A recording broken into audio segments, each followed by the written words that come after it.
How long does it take you to produce the audio session of your podcast? Well, in this episode of Podcastification, I'm going to teach you how I use a pre-created podcast template to speed up my audio production time.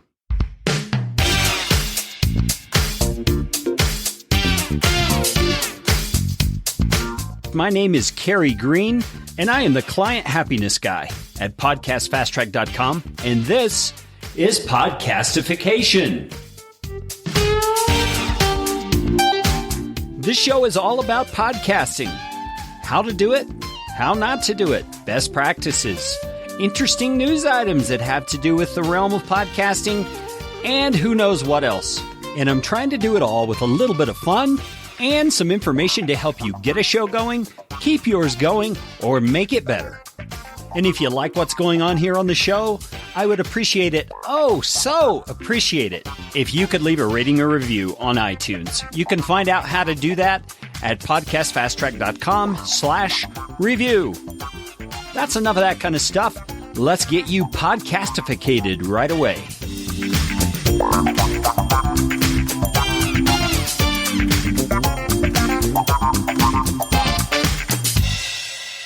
Okay, if you've been podcasting for any length of time, you know the pain it can be to do your actual recording and production. I mean, it can be quite a time suck, which is why companies like mine and others have popped up all over the places, because we're selling time, really, is what we're doing. We're trying to help you get out of the podcast time suck. Now, I'm not here to sell you services. What I'm here to do today is to help you figure out a way that you can create your own podcast template of sorts on the audio editing side, on the audio production side, so that you can cut your production time dramatically and get out of that podcast time suck and enjoy the benefits of your podcast even more.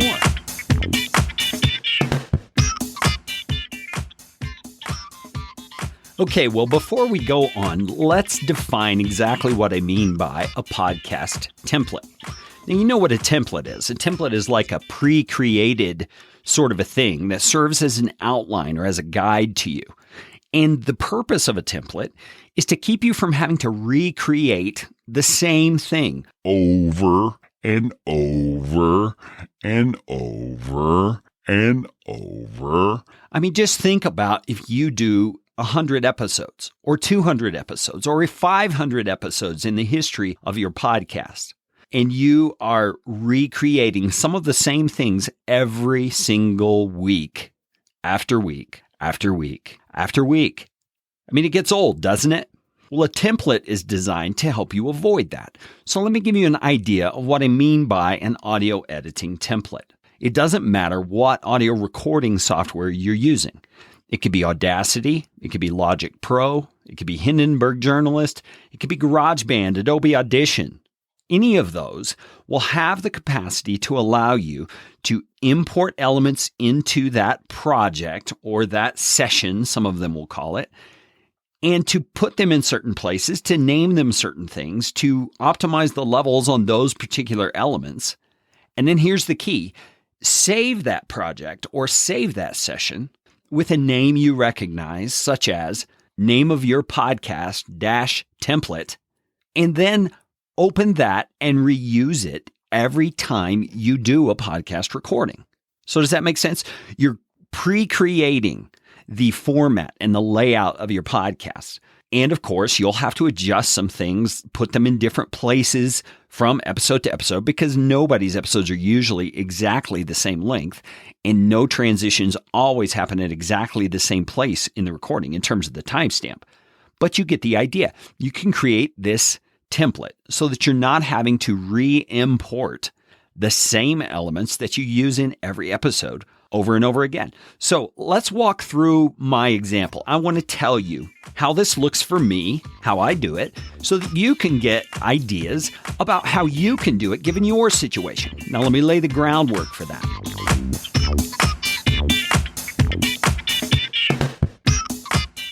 I am using Audacity. And that may come as a shock to some of you. A guy who owns and runs a podcast production service is using an open source program like Audacity? Well, yes, I am, I learned first how to use Audacity.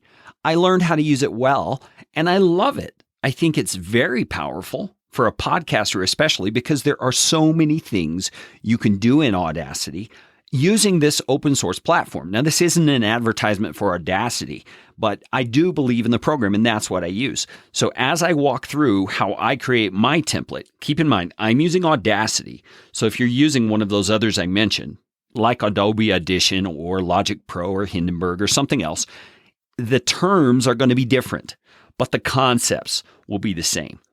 So when I create a template, here's my first step. I'm going to open up a blank project or session, I think some of the softwares call it, and I'm going to start importing the elements that I use over and over again in my podcast. So what would those be? Well, those would be things like my intro. So at this episode, you heard my pre-produced intro with the announcement about the show and who I am and what our company does and all that kind of stuff. So that's my pre-produced intro. I also have a pre-produced outro, which uses that same music. I'm going to import that as well. All of my transition sounds, which you've already heard 2 of in this recording, I'm going to import those as well. And then if I have any sound effects that I use quite often, you'll hear at the end of this episode, for example, I use this thing that goes, hello. I can't do it perfectly, but you know what I'm saying. You'll hear it at the end.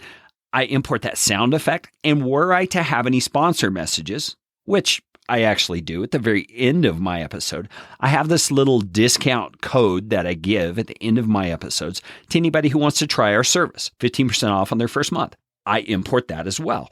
And so all of those elements that I know are probably going to be in every single episode of my podcast, I import into Audacity. Now, you're going to do that however you do that in your particular software. But the idea is you're going to pull in the elements that you use in every episode. So that sounds pretty simple, right?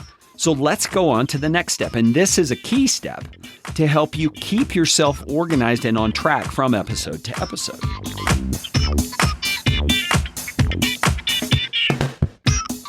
Now, once you have got your elements into your recording software, or your DAW, some people will call it Digital Audio Workstation, you're going to want to make sure that you have those labeled or tagged or something so that you can notice them easily. And here's the reason why. When you come in the next time you're going to record a particular episode of your podcast, and you might have some elements from that previous episode still in your recording software that you do not want to include in your next episode. So it might be your main interview content or the coaching session that you gave in the last episode. Or in my case, this particular audio I'm speaking to you right now, this will still be in my audio editing software the next time I open up this template. So I want to be able to easily tell this section apart from the pieces that I want in my recording software every episode. And so how am I going to do that? Well, since I'm using Audacity, the way that I've chosen to do it is I name each of my tracks, each of my elements that I've imported in a way that I can easily notice them. You might decide on a different way than what I do, but here's what I do. I put 2 asterisks at the very beginning of that element title. So for example, my intro has asterisk, asterisk, and then intro right after that. My outro has asterisk, asterisk. Boy, say that 5 times fast. My transitions, you can guess, right? 2 asterisks, then a transition. And that way, when I just glance at my elements at the left-hand side where the titles to my elements are, the names are, I see immediately those are elements that I leave in this template. So if I'm about to go over there and click on the X to get rid of one of them, I don't know how you'll do it in your software, but you know how to delete a track. When I go to do that, I'm going to notice immediately, this is not one that I delete. This is one I keep here. Okay. So that's my step number 2, is ensuring that from episode to episode, I'm going to be able to use this template effectively and quickly without a lot of mistakes being made by deleting the wrong elements or leaving in ones that don't need to be left in.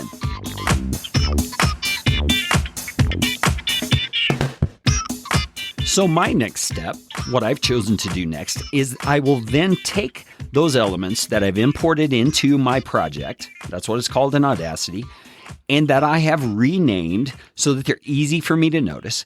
And then I'm going to put them in essentially the proper place they go in terms of the sequence of my episode. So if you remember how this episode of Podcastification began, I began with a teaser. Okay, so I'm going to leave some space at the beginning for a teaser. Then I'm going to place my intro track in sequence where it belongs underneath the teaser. That's how it looks in Audacity anyway. Again, your software will look a little different. And then I'm going to leave a big space for my actual recording that I'm doing right now. Then I have my transition elements, okay? So I usually only copy one of those into my project, and I'll set my volume levels where it goes up and down at the right places, and I can just slide it from side to side and put it exactly where I want it when I get to that point. And then I'll copy that one and just paste it in at the new position where I need it when it's repeated. Okay, does that make sense? So I'm going to move my particular tracks that I've imported into my template to the relative place that they're going to belong in the episode. Now, if that changes from episode to episode, obviously you're not going to do that because you're going to decide from episode to episode where those things go. Now, why do I do this? Well, it's so that I have less work to do the next time I open this template and start using it. Because if all of my elements are at the left-hand side of my project, at the very beginning, so to speak, then I'm going to have to go hunt them down and move them once I get into the actual project and I'm doing my recording and editing. But this way, I don't have to do that. I can just kind of zoom out a little bit and I see it right there. Oh, there it is. It's fairly close to where I need it to be. I just quickly drag it to the right position and there it is. So again, you can do this differently if you want, but that's what I've learned is that works pretty well because when they're in the normal order that I use them, I'm able to find them easily, use them easily, and hey, that's the point of this whole thing is easy, right? Okay, so what's next? Well, for me, it has to do with the mute button.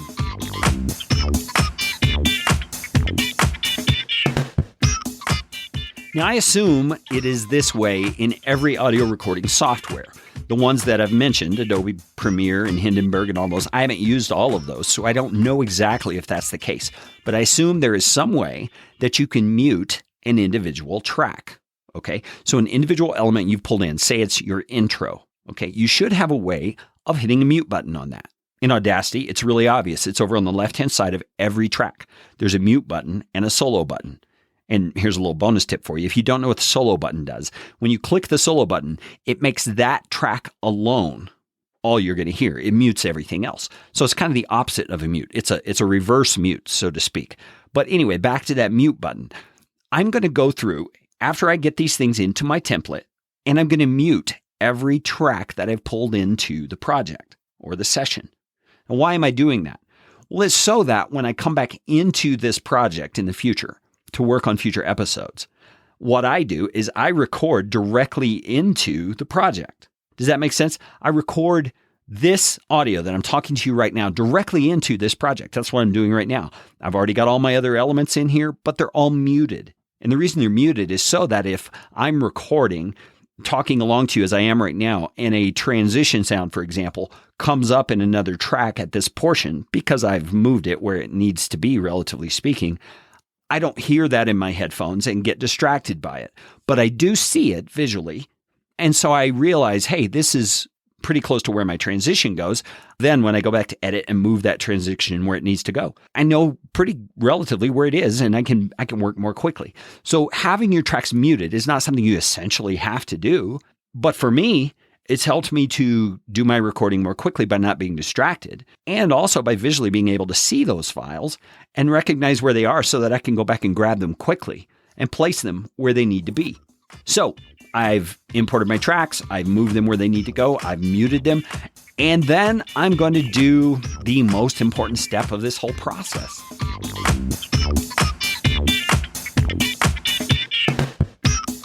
Now, this one probably sounds pretty silly to you, but it's the funny thing that we forget to do in our eagerness to use this great template we've created, and that is to save the project. Save it, save it, save it. Make it a name that you're going to easily recognize. Put it in a place that you're going to know where it is. Don't lose this template, and don't forget to save it. I mean, come on. You've put in all this work. And by the way, this is going to take you anywhere from 15 to 30 minutes to create this podcast template. So don't let yourself get put off by thinking, I've got to do this ahead of time. It's going to take all this time. I just don't have time to do it right now. We know this is an example of something a guy named Rory Vaden talks about as a I don't know what he calls it exactly, but it's a task that if you do it now, it will have exponential benefits for you going into the future. So it enables you to cut your workload going into the future so that you can use that time that you're saving for more high leverage activities. Okay. This podcast template is one of those things. If you will take the time, make the time, set it aside to get this podcast template made for yourself and saved, that's the whole point we're on right now, you will save yourself time in a multiplying way going into the future. Now, in Audacity, Logic Pro, and GarageBand, I believe saving these is called saving a project. In Audition and Hindenburg, I believe it's called saving a session. Okay, so whatever it is for your particular audio editing program that you're using, figure out how to save that project or session and save it with a name that you won't forget and in a place on your computer that you won't forget. And that brings us to the fun part of this whole situation.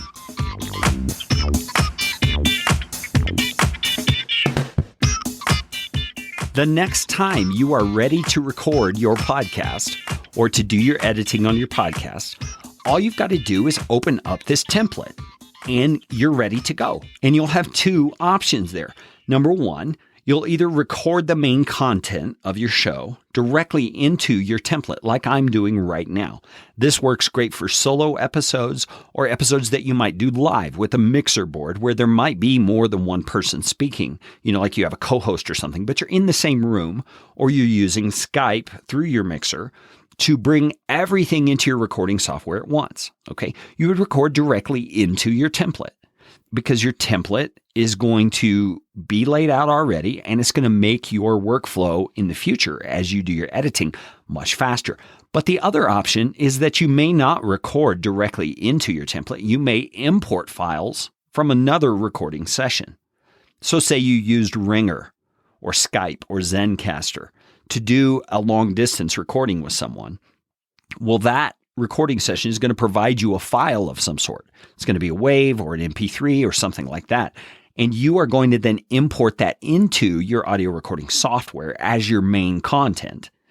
And you're going to place it into the template and adjust your spacing and all those sorts of things to make it fit where it needs to fit.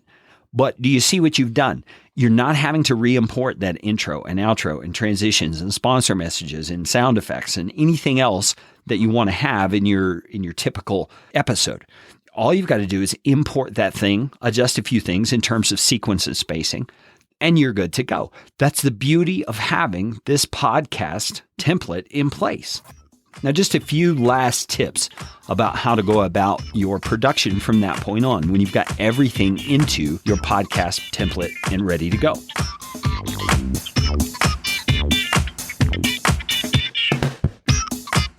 The way that I do it is I start in Audacity, it's from left to right. So left represents the first part of the finished track and the right represents the end of the finished track. Well, I'll start at the left and I'll place in my teaser. Then I'll move my intro to fit in the right portion. Then I'll go after my intro and move in my next piece of content. Then I'll move in a transition. And so as I'm going left to right, I'm finding those elements that I need that are already in my template, whether it be a transition sound or a sponsor message or a sound effect or whatever. And I'm placing them where they need to go. And it's at this point that I unmute them. Okay, so in my workflow, a track that is unmuted is a track that is placed where it needs to go and is ready to go. Okay, so I am making sure through various means, one is the mute and the unmute, that my tracks are ready to go. And it's easy for me to notice that they're ready to go because in Audacity, when a track is muted, it's kind of grayed out.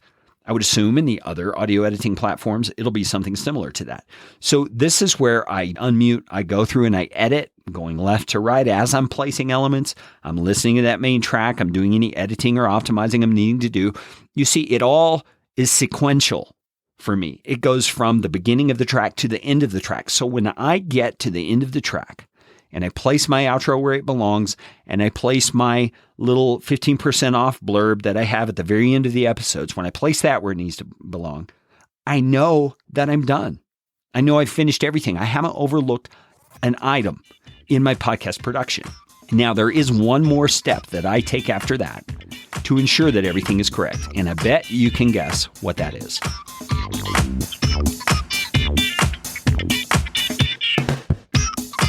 Once I get to that point, I am going to go back to the left part of my track, and I'm going to quickly go through the track, left to right, looking at every place there's some kind of a transition. So from a vocal part into an actual transition sound, the music that plays, I'm going to check all of those. I'm going to make sure my volumes are right. I'm going to make sure my spacing is right. I'm going to make sure everything is exactly like I think I placed it.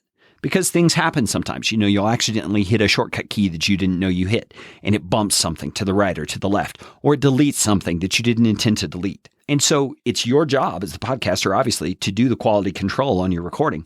You just want to make sure. You want to double check. That's what I consider it to be. It's a quality check.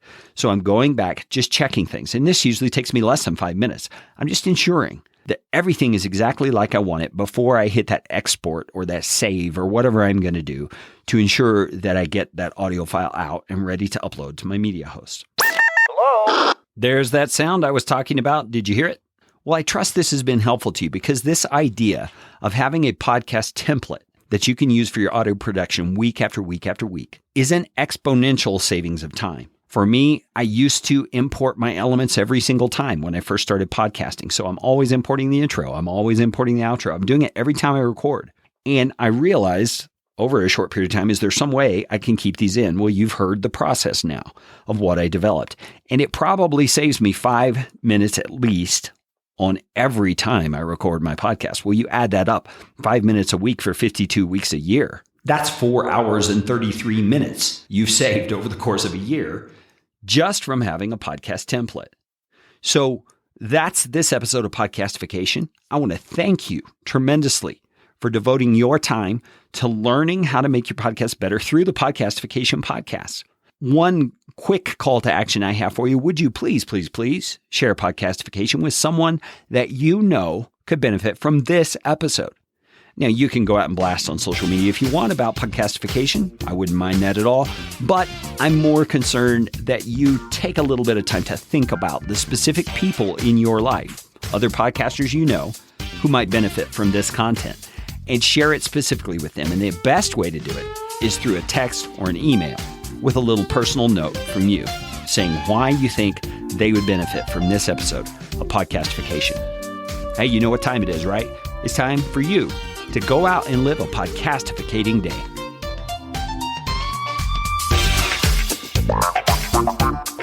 This show is brought to you by Podcast Fast Track, where my team provides professional podcasting services without the time suck. Full production, editing, and show notes, all in one monthly subscription package. You can find out more at podcastfasttrack.com. Now go out and make it a podcastificating day.